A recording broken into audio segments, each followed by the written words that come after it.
Hello everyone, welcome back to Debnath couple in Russia.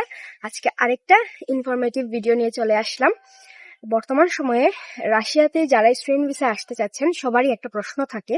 অনেকে আমাকে ভিডিওর কমেন্টেও এই প্রশ্নটা করেছেন এবং আমাকে যারা ইনবক্স করেছেন সবাই একই প্রশ্ন জানতে চান। অবশ্যই প্রশ্নটা কি আপনারা আমার টাইটেল এবং থাম্বনেল দেখে বুঝে গিয়েছেন। দিদি, আমরা তো মধ্যবিত্ত পরিবারের সন্তান, তো আমাদের জন্য কোন ইউনিভার্সিটিটা ভালো হবে? হ্যাঁ, কোন ইউনিভার্সিটিতে টিউশন ফি কম, আমরা কোন ইউনিভার্সিটিতে কম টিউশন ফি দিয়ে পড়াশোনা করতে পারবো। তো যদিও আমি অনেক ভিডিও করেছি, সেখানে বলেছি যে কি কারণে স্টুডেন্টরা রাশিয়াতে আসতে চায়। তার প্রথম কারণটাই আমি বলেছি যে রাশিয়াতে লো কস্ট টিউশন ফি, মানে টিউশন ফি অনেক কম, সেই কারণেই সবাই রাশিয়াকে চুজ করে। আর যারা গিয়ে অন্য কান্ট্রি মুভ করার চিন্তা করে তারা রাশিয়াকে পথ হিসেবে ধরে নেয়। যদিও এটা যারাই করতে চান আমি বলবো এই কাজটা থেকে বিরত থাকবেন। যদি সম্ভব হয় নিজের দেশ থেকে যে দেশে যেতে যাচ্ছেন ওই দেশে যাওয়ার চিন্তা ভাবনা করবেন। কারণ আপনারা যারা এভাবে ইলিগেল ওয়েতে যাওয়ার চিন্তা ভাবনা করেন তাদের জন্য কিন্তু যারা লিগেল ওয়েতে স্টুডেন্টরা যারা বিশেষ করে রাশিয়াতে পড়াশোনা করছে বা করতে আসতে চাচ্ছে তাদের জন্য অনেকটাই এটা ঝুঁকিপূর্ণ হয়ে যাচ্ছে। কারণ কোনো ইউনিভার্সিটি এখন বিশ্বাস করতে পারছে না কোনো স্টুডেন্টকে। যারা পড়াশোনার উদ্দেশ্যে আসতে চাচ্ছেন তাদের জন্যই আজকের ভিডিওটা, যে লো কস্ট টিউশন ফির ইউনিভার্সিটি আপনারা সাজেশন চেয়েছেন। তো রাশিয়াতে যারাই আসে, আমি কিংবা শুধু আমি না, এমবেসিতে যারা অফিসাররা বসে ওরাও কিন্তু জানে যে রাশিয়াতে লো কস্ট টিউশন ফির জন্যই স্টুডেন্টরা রাশিয়াকে চয়েস করে থাকে। সেটা হোক বিশ্বের যে কোনো কান্ট্রি থেকে, বাংলাদেশ, আফ্রিকা, অস্ট্রেলিয়া, যে কান্ট্রি থেকেই স্টুডেন্টরা আসুক, সবাই কিন্তু লো কস্ট টিউশন ফির জন্যই রাশিয়াকে চয়েস করে থাকে। তো যারা আমাকে বলে থাকেন যে আমরা তো মধ্যবিত্ত পরিবারের সন্তান, তো তাদের উদ্দেশ্যে বলবো, রাশিয়াতে যারা আসে কেউই আলালের ঘরে দুলাল বা ধনির দুলাল বলতে যেটা বোঝায় সেরকম কেউই রাশিয়াতে সাধারণত স্টুডেন্ট ভিসায় আসে না। হ্যাঁ, নর্মাল কোনো সাবজেক্টে যারা মেডিকেলে আসে কিংবা সেই ধরনের সাবজেক্টে আসে যে এরোস্পেস বা সেই লেভেলের ইঞ্জিনিয়ারিং, আইটি, সিএসসি, এইসব সাবজেক্টে যারা আসে অবশ্যই বলবো তাদের পরিবারের মানে সাপোর্টটা প্রয়োজন পড়বে। কারণ এখানে এইসব সাবজেক্টের টিউশন ফি লো কস্ট বললেও অনেকটাই হাই, বিশেষ করে আমাদের বাংলাদেশিদের জন্য অনেকটাই হাই হয়ে যায়। বাট তাছাড়া কিন্তু আপনি যদি মনে করেন যে মোটামুটি একটা সাবজেক্ট নিয়ে পড়াশোনা করব, হ্যাঁ, যারা এই চিন্তা ভাবনা করে তাদের বেশিরভাগই থাকে মধ্যবিত্ত পরিবারের সন্তান।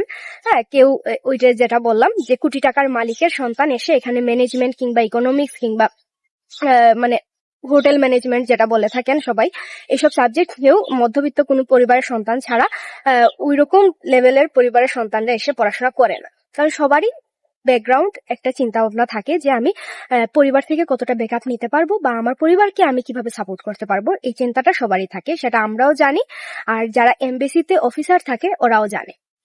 তো সেই জন্য এই মধ্যবিত্ত পরিবারের সন্তান এই প্রশ্নটা করাটা আমি মনে করি আপনাদের বন্ধ করা উচিত। কারণ যারা রাশিয়াতে আসে কিংবা যারা রাশিয়াতে আছে কিংবা আমরা বলতে পারি সবাই কিন্তু জানি যে রাশিয়াতে যেটা বললাম মধ্যবিত্ত পরিবারের সন্তানরাই এসে থাকে। তো এখন বলি যে লো কস্ট টিউশন ফি কিছু ইউনিভার্সিটি আপনারা সাজেশন চেয়েছেন। রাশিয়াতে মোস্ট এক্সপেন্সিভ সিটি আমরা বলে থাকি মস্কোকে। শুধু রাশিয়ার ক্ষেত্রে না, এটা পুরো ওয়ার্ল্ডের ক্ষেত্রেই কিন্তু মোস্ট এক্সপেন্সিভ সিটি কয়েকটার মধ্যে কিন্তু মস্কো পড়ে, যেটার জীবনযাপনের ব্যয়ও যেরকম বেশি সেখানে টিউশন ফিটাও মোটামুটি অন্যান্য স্টেটের তুলনায় মোটামুটি বেশি। সেখানে আপনি খাওয়া খরচটাও কিন্তু বেশি এবং আপনি ইনকামও করবেন বেশি টাকা। কারণ একটা কথা আমি জানি, যে কান্ট্রিতেই যান, যে সিটিতেই যান, যেখানেই যান আপনি, আপনার যত টাকা আপনার আয় হবে ব্যয়ও কিন্তু ঠিক সেরকমই থাকবে।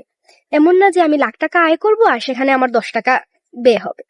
অবশ্যই আপনি যেখানে 10 টাকা ব্যয়ের চিন্তা ভাবনা করবেন বা যেখানে 10 টাকা আপনার ব্যয় হবে সেখানে অবশ্যই আপনি 1000 টাকা ইনকাম করবেন। যেখানে আপনি লাখ টাকা ইনকাম করবেন সেই সিটিতে কিন্তু বা সেই দেশে সেই শহরে সব জায়গায় কিন্তু আপনার খরচও হবে সেই 1000 টাকার মতো। সো অনেকেই চিন্তা করেন ওমা মস্কোতে এত টাকা ইনকাম করা যায়, তাহলে তো ওইখানেই ভালো। তো ওই স্টেটে কিন্তু আপনার জীবনযাপনের ব্যয়ও কিন্তু অন্যান্য স্টেটের তুলনায় বেশি। অবশ্যই সেখানে ফেসিলিটিস গুলো একটু বেশি থাকে। সো ইউনিভার্সিটি চয়েস বা ইউনিভার্সিটি একটু সাজেস্ট করেন। এই ক্ষেত্রে যারাই প্রশ্ন করে থাকেন তাদের ক্ষেত্রে আমি বলবো এই প্রশ্নের উত্তর আমার মনে হয় না রাশিয়াতে বসবাসরত কেউই আপনাকে দিতে পারবে। যারা যে ইউনিভার্সিটি নিয়ে কাজ করে বা যে ইউনিভার্সিটিতে পড়াশোনা করে বা যাদের ফ্রেন্ড সার্কেল অন্যান্য কোনো ইউনিভার্সিটিতে আছে, ওনাদেরকে হেল্প করতে পারবে স্টুডেন্ট ফাইল নেওয়ার ক্ষেত্রে, ওরা ওইসব ইউনিভার্সিটি সাজেস্ট করবে। ফর এক্সাম্পল, আমরা আছি সারাতোভ সিটিতে, এখানে ইউনিভার্সিটিগুলোই কিন্তু আমরা সাজেস্ট করব। আমাদেরকে যদি কেউ বলে থাকেন যে দিদি আমরা মস্কোতে অ্যাপ্লাই করবো, আমাদেরকে একটু সাজেস্ট করেন। আমি যদি মস্কোর কারোর সাথে লিঙ্ক করি বা কাউকে বলি যে আমি একটা ফাইল দিব, 2টা ফাইল দিব বা স্টুডেন্ট ফাইল আমি আপনাকে দিব, আপনি অমুক ইউনিভার্সিটিতে আমাকে অ্যাপ্লাই করে দিবেন, তাদের সাথে আমি কথাবার্তা করি বা ডিল করি, তাহলে আমি অন্যান্য স্টেটে আপনাদের জন্য অ্যাপ্লাই করতে পারবো। সো যে যে স্টেটে থাকে বা যে ইউনিভার্সিটির সাথে ওদের লিঙ্ক আছে বা ওদের ফ্রেন্ড সার্কেল যে ইউনিভার্সিটিতে পড়াশোনা করে, যে ওরা কারো না কারো মাধ্যমে ওই ইউনিভার্সিটিতে আপনাকে অ্যাপ্লাই করে দিতে পারবে, ওরা কিন্তু ওইসব ইউনিভার্সিটি আপনাকে সাজেস্ট করবে। যেমন আমি আজকে 7 বছর আছি, আমার হাজবেন্ড রাশিয়াতে আছে 15 বছর, কিন্তু অনেক সিটির নাম কিন্তু আমরাও জানি না। সো সেই ক্ষেত্রে নিউ কামার যারা, ওরা তো অবশ্যই আপনাকে সাজেশন দিতে পারবে না যে অমুক স্টেটে যান, লো কস্ট টিউশন ফি পাবেন, বা অমুক স্টেটে যান। সে অবশ্যই সে যেখানে আছে তার অ্যারাউন্ড মানে আশেপাশের যদি লো কস্ট কোন টিউশন ফি থাকে সেটাই আপনাকে সাজেস্ট করতে পারবে। সো আশা করি আপনারা আমার প্রশ্নের উত্তর পেয়ে গেছেন, কারণ এই লো কস্ট টিউশন ফির ইউনিভার্সিটি সাজেস্ট করেন, এই প্রশ্নটা যারা করে থাকেন, আমি হোল রাশিয়ার সব ইউনিভার্সিটির টিউশন ফি আমার জানা নেই। তো আমি আপনাদেরকে কিভাবে সাজেশন দিব, কিংবা আমি না হোক অন্য কেউ হয়ে থাকুক, সেও কিন্তু হোল রাশিয়ার সব ইউনিভার্সিটি টিউশন ফি জানে না। তো আপনি যেরকম ওয়েবসাইটে গিয়ে গিয়ে ঘুরে ঘুরে দেখতে পারবে, সেও কিন্তু ওভাবেই আপনাকে দেখে জানাবে, যদি তার কারোর সাথে লিঙ্ক না থাকে ওই স্টেটের বা ওই সব ইউনিভার্সিটিগুলোর। সে আপনাকে অবশ্যই তার আশেপাশের যে ইউনিভার্সিটিতে লো কস্ট হয় টিউশন ফি, সেটার সাজেশনই আপনাকে দিবে।